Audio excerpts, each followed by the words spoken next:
Hello friends, welcome my YouTube channel. आज हम एक फिर नए वीडियो के साथ हैं जिसमें हम पीडियाट्रिक के क्वेश्चन के बारे में बात करेंगे। इसमें सारे के सारे जो क्वेश्चंस हैं वो सारे पीडियाट्रिक के ही हैं। तो आज हम इसमें पीडियाट्रिक के क्वेश्चन के बारे में बात करते हैं। इसका पहला जो क्वेश्चन है वो है normal new born length is, यानी इसमें ये बताना है आप लोगों को कि जो न्यूबॉर्न बेबी की लेंथ है वो कितनी होती है।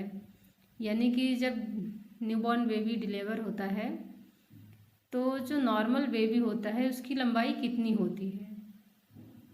तो इसमें उसकी लंबाई कितनी होगी एक नॉर्मल बेबी की 50 सेंटीमीटर, यानी कि इसका राइट आंसर ए होगा 50 सेंटीमीटर। बढ़ जाते हैं नेक्स्ट क्वेश्चन की ओर। तो हमारा नेक्स्ट क्वेश्चन है normal head circumference of newborn is, यानी कि इसमें ये पूछा गया है कि जो न्यूबॉर्न बेबी होता है उसका जो हेड सरकमफ्रेंस है वो कितना होता है। तो इसमें बेबी का हेड सरकमफ्रेंस कितना होता है 35 सेंटीमीटर, यानी कि इसका राइट आंसर ए होगा 35 सेंटीमीटर। अब बढ़ जाते हैं नेक्स्ट क्वेश्चन की ओर। तो हमारा इसमें नेक्स्ट क्वेश्चन है normal newborn heart rate is, यानी इसमें आपको ये बताना है कि जो न्यूबॉर्न बेबी है उसका जो नॉर्मल हार्ट रेट है वो कितना होता है। तो एक नॉर्मल बेबी का हार्ट बीट कितना होता है वो है 120 to 160 बीट पर मिनट होता है, यानी कि इसका राइट आंसर बी होगा 120 to 160 बीट पर मिनट। ये जो है ये एक नॉर्मल बेबी की हार्ट बीट होती है। बढ़ जाते हैं नेक्स्ट क्वेश्चन की ओर। तो हमारा नेक्स्ट क्वेश्चन है normal newborn baby temperature is, यानी कि इसमें ये पूछा गया है कि जो एक न्यूबॉर्न बेबी है उसके बॉडी का जो नॉर्मल टेम्परेचर है वो कितना होता है। तो नॉर्मल टेम्परेचर कितना होता है ये आप सभी लोग को पता होगा। तो इसमें हम पहले सेल्सियस में देख लेते हैं। तो इसका सेल्सियस में है 36.5 degree Celsius to 37.5 degree Celsius, यानी कि इसका राइट आंसर बी होगा। इसे हम फ़ारेनहाइट में देख लेते हैं कितना होता है। तो दोस्तों फ़ारेनहाइट में 97.7 डिग्री फ़ारेनहाइट से 99.5 डिग्री फ़ारेनहाइट होता है। अब बढ़ जाते हैं नेक्स्ट क्वेश्चन की ओर। तो हमारा नेक्स्ट क्वेश्चन इसमें है newborn loss weight in first week of life is, यानी कि इसमें ये पूछा गया है कि जो न्यूबॉर्न बेबी होते हैं उनका जो फर्स्ट वीक में यानी कि जन्म के 7 दिन के अंदर जो उनका वेट कम होता है तो वो कितना वेट कम होता है उनका 7 दिन के अंदर। तो कितना वेट कम होता है 5 to 10%, यानी कि इसका राइट आंसर बी होगा 5 to 10% इनका जो है बेबी का वेट जो है वो एक सप्ताह के अंदर कम होता है। बढ़ जाते हैं नेक्स्ट क्वेश्चन की ओर। तो हमारा नेक्स्ट क्वेश्चन है वो है new born blood balloon is, यानी कि इसमें ये पूछा गया है कि जो न्यू बॉर्न बेबी है उसका ब्लड वॉल्यूम कितना होता है। तो एक न्यू बॉर्न बेबी का ब्लड वॉल्यूम कितना होगा वो होगा 80 ml पर kg बॉडी वेट, यानी कि इसका राइट आंसर बी होगा 80 ml पर kg बॉडी वेट। बढ़ जाते हैं नेक्स्ट क्वेश्चन की ओर। तो हमारा नेक्स्ट क्वेश्चन है normal respiration rate of newborn is, यानी कि इसमें आपको ये बताना है कि जो बेबी है न्यूबॉर्न उसका जो नॉर्मल रिस्पायरेशन रेट होता है वो कितना होता है। तो एक नॉर्मल बेबी का रिस्पायरेशन रेट कितना होगा वो होगा 30 to 60 ब्रीथ पर मिनट, यानी कि इसका राइट आंसर बी होगा 30 to 60 ब्रीथ पर मिनट। बढ़ जाते हैं नेक्स्ट क्वेश्चन की ओर। तो हमारा इसमें नेक्स्ट क्वेश्चन है new born baby first stool passed in, यानी कि इसमें आपको ये बताना है कि जो न्यूबॉर्न बेबी है वो फर्स्ट स्टूल कब पास कर लेता है। यानी कि जो फर्स्ट बेबी है वो जो न्यूबॉर्न बेबी है वो पहली बार स्टूल कितने घंटे के अंदर पास कर लेता है। तो इसका राइट आंसर क्या होगा? With in 24 hours. इसका राइट आंसर ए होगा, विद इन 24 आवर्स। जो न्यूबॉर्न बेबी है वो 24 घंटे के अंदर स्टूल पास कर लेता है, फर्स्ट स्टूल। बढ़ जाते हैं नेक्स्ट क्वेश्चन की ओर। तो हमारा नेक्स्ट क्वेश्चन है, न्यूबॉर्न पास यूरिन आफ्टर बर्थ। यानी कि इसमें आपको ये पूछा गया है कि जो न्यूबॉर्न है वो बर्थ के बाद यूरिन कब पास करता है, पहली बार यूरिन वो कब पास करता है बर्थ, जन्म के बाद। तो इसका राइट आंसर क्या होगा? इसका राइट आंसर है विद इन 24 आवर्स। इसका भी right answer with in 24 hours होता है। जो न्यूबॉर्न बेबी है वो 24 घंटे के अंदर पहली बार यूरिन पास कर लेता है। बढ़ जाते हैं नेक्स्ट क्वेश्चन की ओर। तो हमारा नेक्स्ट क्वेश्चन है, normal birth weight of baby in India.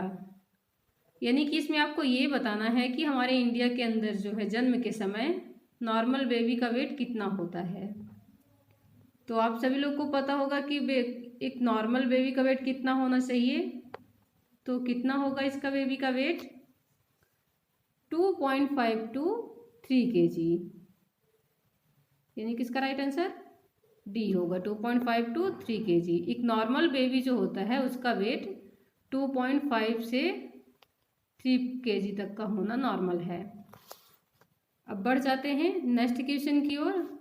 तो हमारा नेक्स्ट क्वेश्चन है, न्यूनेटल पीरियड इज। यानी कि इसमें ये पूछा गया है कि न्यूनेटल पीरियड किसे कहते हैं। तो न्यूनेटल पीरियड हम किसे बोलेंगे? न्यूनेटल पीरियड है बर्थ टू 28 डेज। यानी कि जन्म से 28 डेज तक के बेबी को हम न्यूनेटल पीरियड में बोलेंगे। तो इसका राइट आंसर ए होगा, बर्थ टू 28 डेज। बढ़ जाते हैं नेक्स्ट क्वेश्चन की ओर। तो इसमें हमारा नेक्स्ट क्वेश्चन है, normal chest circumference of newborn is. यानी कि इसमें ये पूछा गया है कि जो न्यूबॉर्न बेबी है उसका नॉर्मल चेस्ट सरकमफ्रेंस है वो कितना होता है। तो चेस्ट सरकमफ्रेंस कितना होगा इसका? 33 सेंटीमीटर। यानी कि इसका राइट आंसर डी होगा, 33 सेंटीमीटर। बेबी का जो चेस्ट सरकमफ्रेंस है वो 33 सेंटीमीटर होगा। बढ़ जाते हैं नेक्स्ट क्वेश्चन की ओर। तो हमारा नेक्स्ट क्वेश्चन है, most common bone features fracture during labour of baby.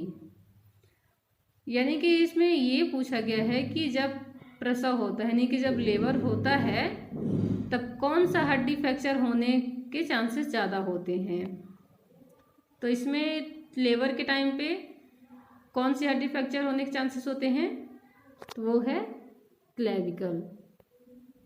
यानी कि इसका राइट आंसर डी होगा, क्लेविकल। क्लेविकल बोन्स जो है वो फ्रैक्चर होने के चांसेस होते हैं लेबर के टाइम पे। बढ़ जाते हैं नेक्स्ट क्वेश्चन की ओर। तो हमारा नेक्स्ट क्वेश्चन है,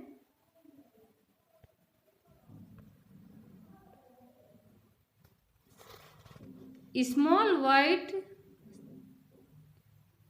sebaceous gland appear on forehead, nose and chin of newborn is known as। यानी कि इसमें ये पूछा गया है कि जो बेबी के फेस पे, फोरहेड पे, चिन पे, नोज पे जो वाइट कलर का सेबेसियस ग्लैंड होती है उसे हम क्या कहते हैं। यानी कि इसमें आपको ये बताना है कि जब कोई न्यूबॉर्न बेबी होता है उसके फेस पे दाने दाने वाइट कलर के होते हैं फेस पर, तो उसे हम क्या बोलेंगे? तो उसे हम क्या बोलेंगे? मिलिया। इसका राइट आंसर सी होगा, मिलिया। बढ़ जाते हैं नेक्स्ट क्वेश्चन की ओर। तो हमारा नेक्स्ट क्वेश्चन है वो है लो सेट ईयर एसोसिएटेड विथ।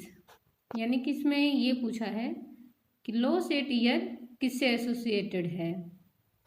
यानी कि इसमें लो सेट का मतलब है हमारे कान का नीचे तरफ आ जाना, यानी कि अपने कान का जो पोजीशन है वो अपने पोजीशन से नीचे की तरफ आ जाता है, तो उसे हम क्लोसेट ईयर कहते हैं। तो ये किससे एसोसिएटेड है क्लोसेट ईयर? Down syndrome. यानी कि इसका राइट आंसर जो है वो बी होगा, डाउन सिंड्रोम। बढ़ जाते हैं नेक्स्ट क्वेश्चन की ओर। तो हमारा नेक्स्ट क्वेश्चन है,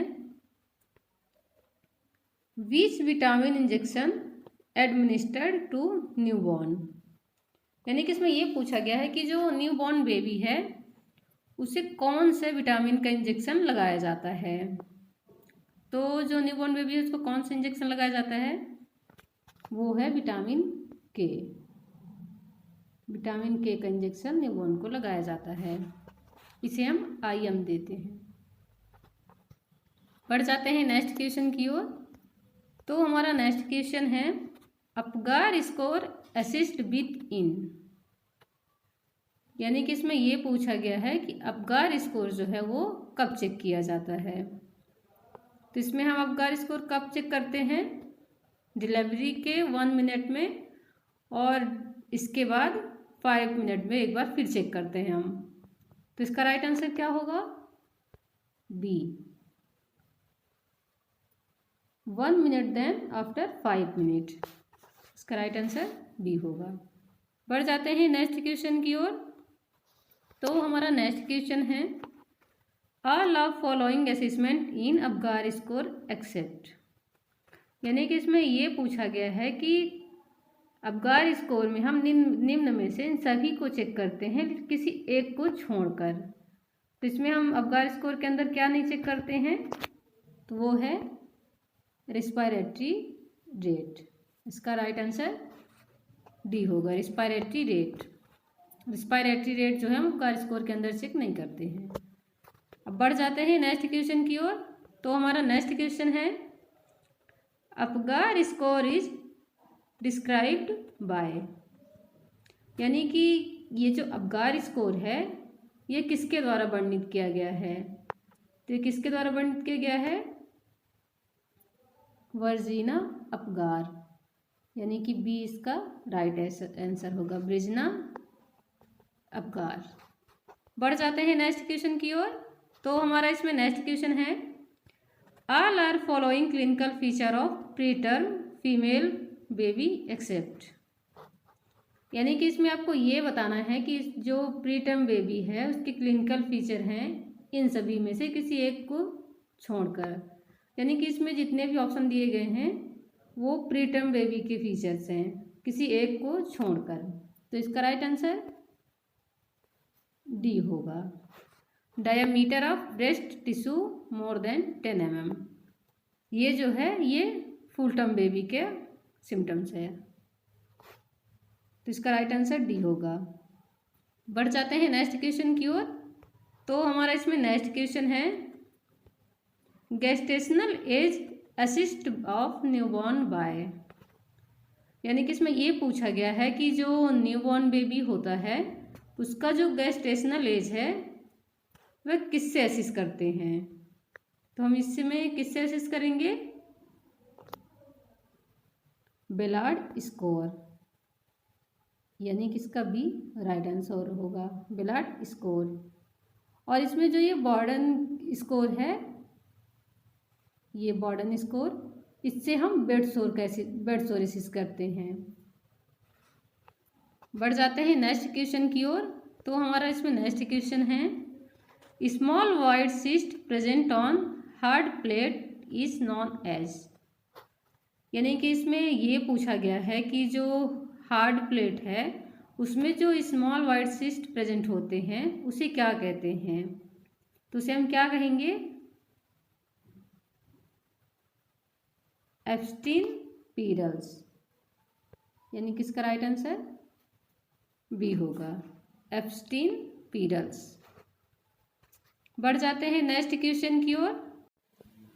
हमारा जो नेक्स्ट क्वेश्चन है वो है, न्यूनेट रिक्वायर इमीडिएट केयर। यानी कि इसमें ये पूछा गया है कि हम कौन से न्यूनेट को इमीडिएट केयर प्रोवाइड करेंगे। तो हम कौन से न्यूनेट बेबी को केयर प्रोवाइड करेंगे तुरंत? Nasal flaring. इसमें जो नेजल फ्लेयरिंग वाले यूनिट हैं उनको हम इमीडिएट केयर प्रोवाइड करेंगे, क्योंकि ये जो नेजल फ्लेयरिंग है वो एक रिस्पायरेटरी डिस्टेंस को इंडिकेट करता है, इसलिए हम नेजल फ्लेयरिंग वाले जो यूनिट होते हैं उनको इमीडिएट केयर प्रोवाइड करेंगे और हम डॉक्टर को इन्फॉर्म करेंगे। तो इसका राइट आंसर होगा नेजल फ्लेयरिंग। बढ़ जाते हैं नेक्स्ट क्वेश्चन की ओर। तो हमारा नेक्स्ट क्वेश्चन है चीजी wide distance on newborn baby is. यानी कि इसमें ये पूछा गया है कि जो चीजी वाइड सब्सटेंस होता है न्यूबॉर्न बेबी में उसे क्या कहेंगे? तो उसे हम क्या कहेंगे? बर्निंग कैसियोसा। इसका राइट आंसर ए होगा, बर्निंग कैसियोसा। बढ़ जाते हैं नेक्स्ट क्वेश्चन की ओर। तो हमारा नेक्स्ट क्वेश्चन है on assessment of newborn find one side of body deep pink और red colour and other side remain pale indicate.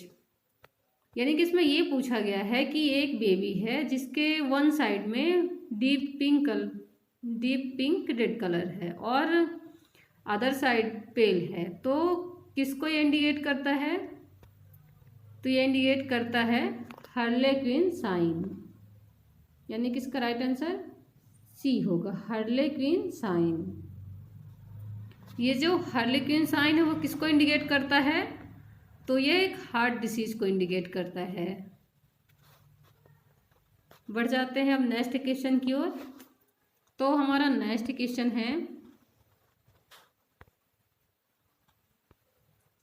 In female newborn vaginal white mucus discharge on pink red mucus discharge is term use. यानी कि इसमें ये पूछा गया है कि जो एक फीमेल न्यूबॉर्न बेबी है उसकी वेजाइना से जो है वो वाइट म्यूकस डिस्चार्ज और पिंक रेड म्यूकस डिस्चार्ज होता है, तो उसके लिए हम कौन सा टर्म यूज़ करेंगे? तो इसके लिए हम कौन सा टर्म यूज़ करेंगे? Pseudo menstrual. यानी कि इसका राइट आंसर सी होगा, सूडो मेंस्ट्रुअल। ये जो सूडो मेंस्ट्रुअल है वह मदर हार्मोन विथड्रॉल की वजह से होता है।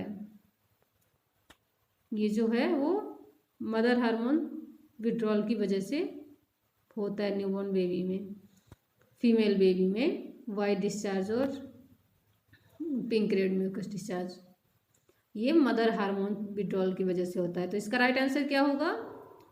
Pseudo menstrual. आज का वीडियो यहीं तक है, मिलते हैं हम नेक्स्ट वीडियो में नेक्स्ट टॉपिक के साथ में। आप लोगों को वीडियो अगर पसंद आया हो तो वीडियो को लाइक और सब्सक्राइब ज़रूर करें। तब तक के लिए थैंक यू।